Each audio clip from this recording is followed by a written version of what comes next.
because it doesn't have any carbon dioxide emissions. This is another argument why you should go for nuclear. And that is what she was really largely saying. It's been misrepresented since then. And so she said to the scientists, she went to the Royal Society and she said, there's money on the table for you to prove this stuff. So of course they went away and did that. Inevitably, the moment politicians put their weight behind something and attach their name to it in some ways, of course, money will flow. That's the way it goes. And inevitably research, development, institutions started to bubble up, if we can put it that way, which were going to be researching climate, but with a particular emphasis on the relationship between carbon dioxide and temperature. At the request of Mrs. Thatcher, the UK Met Office set up a climate modelling unit which provided the basis for a new international committee called the Intergovernmental Panel on Climate Change, or IPCC. They came out with the first big report which predicted climatic disaster as a result of global warming. I remember going to the scientific press conference and being amazed by two things. First, the simplicity and eloquence of the message and the vigour with which it was delivered. And secondly, the total disregard of all climate science up till that time, including, incidentally, the role of the sun, which had been the subject of a major meeting at the Royal Society just a few months earlier. But the new emphasis on man-made carbon dioxide as a possible environmental problem didn't just appeal to Mrs. Thatcher. It was certainly something very favourable to the environmental idea, what I call the medieval environmentalism of let's get back to the way things were in medieval times and get rid of all these dreadful cars and machines. They loved it because carbon dioxide was for them an emblem of industrialization. Well, carbon dioxide clearly is an industrial gas and sort of tied in with economic growth, with transportation in cars, with what we call civilization. And there are forces in the environmental movement that are simply against economic growth. They think that's bad. It could be used to legitimize a whole suite of myths that already existed: anti-car, anti-growth, anti-development, and above all, anti that great Satan, the US. Patrick Moore is considered one of the foremost environmentalists of his generation. He is co-founder of Greenpeace. The shift to climate being a major focal point came about for two very distinct reasons. The first reason was because by the mid-'80s, a majority of people now agreed with all of the reasonable things we in the environmental movement were saying they should do. Now, when a majority of people agree with you, it's pretty hard to remain confrontational with them.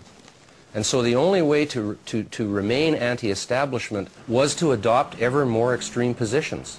When I left Greenpeace, it was in the midst of them adopting a campaign to ban chlorine worldwide. Like I said, you guys, this is one of the elements in the periodic table, you know. I mean, I'm not sure if that's in our jurisdiction to be banning a whole element. The other reason that environmental extremism emerged was because world communism failed, the wall came down, and a lot of peaceniks and political activists moved into the environmental movement, bringing their neo-Marxism with them, and learned to use green language in a very clever way to cloak agendas that actually have more to do with anti-capitalism and anti-globalization than they do anything with ecology or science. The left have been slightly disoriented by the manifest failure of socialism and indeed even more so of communism as it was tried out. And therefore they still remain as anti-capitalist as they were, but they have to find a new guise for their anti-capitalism. And it was a kind of amazing alliance from Margaret Thatcher on the right through to very left-wing anti-capitalist environmentalists that created this kind of momentum behind a loony idea. By the early 1990s, man-made global warming was no longer a slightly eccentric theory about climate. It was a full-blown political campaign. It was attracting media attention, and as a result, more government funding. Prior to Bush the Elder, I think the level of funding for climate and climate-related sciences was somewhere around the order of $170 million a year, which was reasonable for the size of the field. It jumped to $2 billion a year, more than a factor of 10. And yeah, that changed a lot. I mean, that's a lot of jobs. A lot of jobs. It brought a lot of new people into it who otherwise were not interested. So you developed whole cadres of people whose only interest in the field was that there was global warming. If I wanted to do research on, shall we say, the squirrels of Sussex,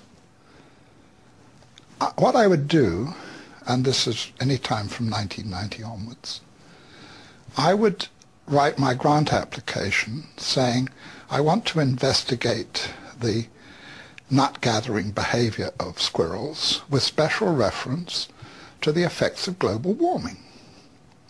And that way I get my money. If I forget to mention global warming, I might not get the money. There's really no question in my mind that the large amounts of money that have been fed into this particular, rather small area of science have distorted the overall scientific effort. We're all competing for funds.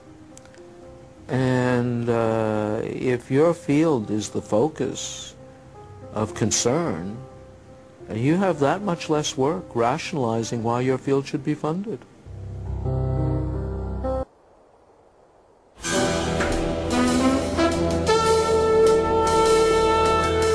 By the 1990s, tens of billions of dollars of government funding in the US, UK and elsewhere were being diverted into research relating to global warming.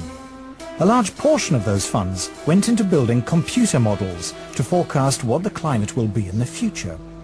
But how accurate are those models? Dr. Roy Spencer was Senior Scientist for Climate Studies at NASA's Marshall Space Flight Center. He has been awarded medals for exceptional scientific achievement from both NASA and the American Meteorological Society. Climate models are only as good as the assumptions that go into them, and they have hundreds of assumptions. All it takes is one assumption to be wrong for the forecast to be way off. Climate forecasts are not new, but in the past, scientists were more modest about their ability to predict the weather. Any attempt at forecasting changes of climate meets skepticism from the men who model the weather by computer. In making decisions which affect people, a bad prediction as to what the climate of the future will be can be far worse than none at all. I'm afraid that our understanding of the complex weather machine is not yet good enough to make a reliable statement of the future. All models assume that man-made CO2 is the main cause of climate change, rather than the sun or the clouds. The analogy I use is like my car's not running very well, so I'm going to ignore the engine, which is the sun, and I'm going to ignore the transmission, which is the water vapor, and I'm going to look at one nut on the right rear wheel, which is the human-produced CO2. It's that, the science is that bad. If you haven't understood the climate system, if you haven't understood all the components, the cosmic rays, the solar, the CO2, the water vapor, the clouds, and put it all together, if you haven't got all that, then your model isn't worth anything. The range of climate forecasts varies greatly.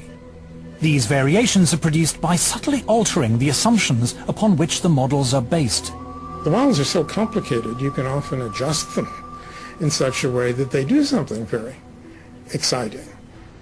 I've worked with modelers, I've done modeling, and with a mathematical model and you tweak parameters, you can model anything. You can make it warmer, you can make it get colder by changing things.